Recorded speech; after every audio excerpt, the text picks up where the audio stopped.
Last video में हमने animations के बारे में पढ़ा था, तो इस वीडियो में थोड़ा मैं आपको इमेज के बारे में बता देता हूँ कि इमेजेस जो हम इंपोर्ट करते हैं तो उनको थोड़ा स्टाइलिंग कैसे करते हैं। सबसे पहले आपने यहाँ पे इमेज टैग लिखना है, SRC यानी कि सोर्स कहाँ से वो उठा रहे हैं आप इमेज, // यानी कि करंट डायरेक्टरी, और उसमें ये हमारा इमेज एक पड़ा है उसी फोल्डर में जहाँ पे यहाँ पे ये जो एनिमेशन पढ़े थे ना, ये इंडेक्स और फॉन्ट्स वगैरह, उसी फोल्डर में ये हमारा इमेज भी पड़ा है।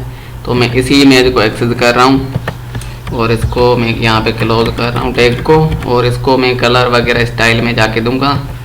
यहाँ पे एक इमेज टैग मैंने सेलेक्ट किया और इसी को मैं यहाँ पे कर दूंगा। पहले तो सबसे पहले बॉर्डर जो है ना इसका रेडियस,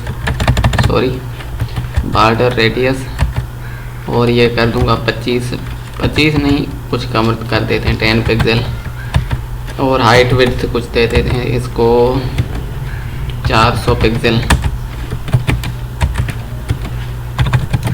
ठीक है, अभी इमेज देखते हैं कैसा लग रहा है। रिफ्रेश, तो ये अभी जूम इन है, मगर अभी देखें तो इस तरह इमेज दिख रहा है कुछ। तो इसकी मैं हाइट विड्थ थोड़ी कम कर देता हूँ फ़िलहाल के लिए, जैसे 100 पिक्सल कर दी, और यहाँ पे भी 100 पिक्सल कर दी। ठीक है, मैं इसको रिफ्रेश करता हूँ तो ये बिल्कुल छोटा हो गया। अब जूम इन करके दिखाता हूँ। अगर मैं इस इमेज को गोल करना चाहूँ तो मैं क्या करूँगा, बॉर्डर रेडियस जो है ना ये 50% कर दूँगा, तो ये इमेज गोल गोल दिखेगा। देखें इसी तरह। और दूसरी प्रॉपर्टी होती है इसकी ऑब्जेक्ट फिट। ऑब्जेक्ट फिट में कुछ प्रॉपर्टीज़ होती हैं उसकी, यानी कि जो हम स्पेसिफाई कर सकते हैं, जैसे उसी साइज़ में ये फिल हो जाए, यानी कि पूरी उसमें आ जाए, कंटेनर के अंदर आ जाए। तो अभी फ़िलहाल कंटेनर के बाहर है इमेज हमारा, तो पहले तो इसको कंटेनर के अंदर रखते हैं। जो हमारा कंटेनर है डिव है, सेव किया और इसको मैं रिफ्रेश करता हूँ। तो फिल का फ़िलहाल जो है ना इतना डिफरेंस नहीं आएगा। मैं बॉर्डर रेडियस को हटाता हूँ तो आपको ये चीज़ें समझ में आए। फिल क्या करता है, ये जो इमेज है ना, जितना भी बॉक्स है उसमें उस इमेज को फिल कर देता है। और इसके अलावा यहाँ पे दूसरी होती है, एक स्ट्रेच होती है। इनका भी जो है ना आप आहिस्ता आहिस्ता देख लेंगे कि क्या क्या मकसद मतलब होता है। फ़िलहाल ये कंटेन यूज़ करते हैं। ये देखिए कंटेन में क्या होता है, जो इमेज जो है ना वो अपना पूरा साइज़ दिखाता है। उसकी जो साइज़ होती है ना वो पूरी की पूरी उस कंटेनर में आती है, कुछ हिसाब ही नहीं कटता। फिल्म में क्या होता है, फिल्म में ये होता है कि वो कंटेनर की साइज़ के हिसाब से इमेज चलता है, ना कि अपनी साइज़ के हिसाब से। अभी इमेज की अपनी साइज़ है और कंटेनर की अपनी साइज़ है, मगर फिल्म में क्या हो रहा है, कंटेनर को फिल कर रहा है। तो उम्मीद है फिल तो आपको समझ में आ गया होगा। और जो कंटेन था वो यानी कि इमेज की अपनी जो डिफ़ॉल्ट साइज़ होती है ना उस हिसाब से चलता है। और एक होता है कवर। ये कवर जो है ना ये तो बाय डिफ़ॉल्ट काम कर रहा होता है, मगर इसको अभी दिखाता हूँ। ये देखें, यानी कि इमेज की जो बेस्ट क्वालिटी होगी ना, क्वालिटी को मेंटेन करेगा। ये नहीं देखता कि हाइट विड्थ हमने कितनी दी हुई है इमेज की, ये देखता है कि इमेज की पिक्सल ना टूटें, यानी कि उसकी हम रीसाइज ना करें, फिर इमेज कितना दिखेगा उस हाइट विड्थ में। तो ये इमेज को यानी कि क्रॉप कर देता है बस उतनी ही पिक्सल में जो हमारे डिव की पिक्सल्स हैं। यानी कि अगर मैं 200 कर दूँ यहाँ पे और इमेज की साइज़ भी ये कर दूँ तो उसी हिसाब से ये इमेज दिखाएगा। इसमें पूरा इमेज नहीं आता, मगर इसमें यानी कि वो उसको इतना क्रॉप कर देता है जितनी हम उसकी साइज़ रखते हैं ना उस हिसाब से ये उसको क्रॉप कर देता है। तो ये थी इसकी ऑब्जेक्ट फिट प्रॉपर्टीज़। इसमें तीसरी कौन सी है, अच्छा ये तीनों हम देख चुके हैं, और चौथा नन जो बाय डिफ़ॉल्ट होता है। ठीक है, और दूसरी लैंग्वेजेस में ऑब्जेक्ट फिट के अंदर ही स्ट्रेच भी आती है। यहाँ पे HTML में शायद पॉसिबल इसका नहीं है, मगर स्ट्रेच होती है जो कि फिल का ही काम करती है। जो फिल होता है ना उसी का काम करती हैं। ये स्ट्रेच मैंने अप्लाई किया तो थोड़ा डिफरेंस आया है। मगर ये जो है ना बिल्कुल वही चीज़ होती है जो फिल होती है, फिल।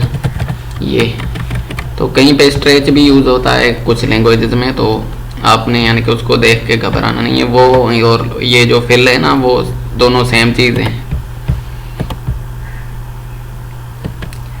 अच्छा, ये हमने इमेज को स्टाइलिंग करना सीख लिया। अभी एक बटन बनाते हैं जिसको हम स्टाइल करना सीखते हैं। मैं ये इमेज हटा देता हूँ, सॉरी, यहाँ से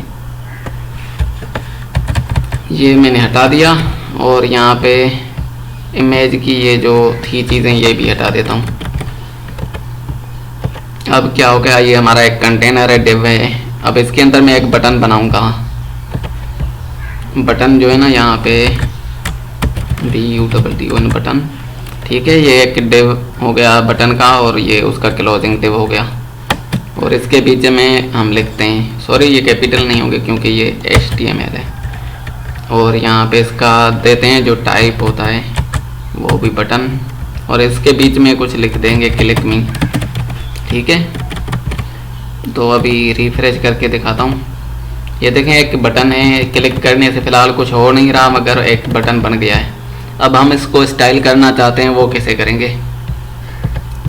सबसे पहले आपने आ जाना है स्टाइल में, और यहाँ पे आपने जो CSS अपनी लिखनी है ना बटन के बारे में, तो पहले तो बटन लिखेंगे और बटन को एक्सेस कर दिया। और इसको अब हम पहले बॉर्डर रेडियस देंगे ताकि ये कुछ गोलाई में दिखे। चलो फ़िलहाल 25 कर देते हैं इसको, जो है ना 25 पिक्सल। सेव करते हैं, अभी रिफ्रेश करते हैं तो ये 25 पिक्सल में इसका बॉर्डर जो है ना बॉर्डर रेडियस हो गया। और इसमें मैं चाहता हूँ इसका टेक्स्ट का कलर वाइट हो, ये पूरा का पूरा ब्लैक दिखे। तो ये कैसे करूँगा, यहाँ पे मैं बैकग्राउंड कलर दूंगा इसको ब्लैक, और इसका टेक्स्ट का कलर जो है ना वो कर दूंगा वाइट, ठीक है। तो इससे क्या होगा कि इसके अंदर वाली जो भी प्रॉपर्टीज़ है ना वो वाइट टेक्स्ट हो जाएंगी और बैकग्राउंड ब्लैक हो जाएगा। तो ये देखें बटन कितना खूबसूरत हो गया, बाय डिफ़ॉल्ट जो था उससे कई गुना ज़्यादा बेहतर हो गया।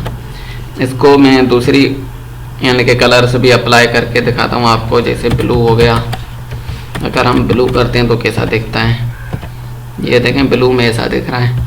तो इसी तरह इसको और भी बड़ा भी कर सकते हैं पैडिंग लगा के। अंदर से अगर हम पैडिंग लगाएंगे ना तो और बड़ा हो जाएगा। इसको मैं रिफ्रेश करूं, देखें ये बड़ा हो गया। और ये जो इसका बॉर्डर रेडियस है ये हम ख़त्म भी कर सकते हैं, ज़ीरो भी कर सकते हैं और बढ़ा भी सकते हैं गोल करने के लिए, मगर मैं फ़िलहाल ख़त्म करके दिखा रहा हूँ। ये देखें कोनों वाला हो गया बटन, और ये काम वही करेगा जो बड़ा कर रहा था ना, वही सेम चीज़ करेगा। और मैं चाहता हूँ इसके ऊपर जब एरो करूँ तो इसका कलर चेंज हो जाए। तो मैं क्या करूँगा, इस पर होवर करूँगा और इसका कलर मैं दूसरा रख देता हूँ। जैसे ही इसके ऊपर करूँ तो ये ब्लैक कलर का हो जाए और टेक्स्ट वाइट ही रहे, ठीक है। अब मैं इसको रिफ्रेश करूँगा तो देखें इसके ऊपर मैं माउस लेके जाऊँगा तो ये ब्लैक हो जाएगा, ये देखें। तो इस तरह हम बटन से जो है ना बनाते हैं। और इसके अलावा दूसरा भी टॉपिक है, मगर अभी जो है ना ये वीडियो लंबा हो रहा है तो मैं इसको यहाँ पे क्लोज़ कर रहा हूँ।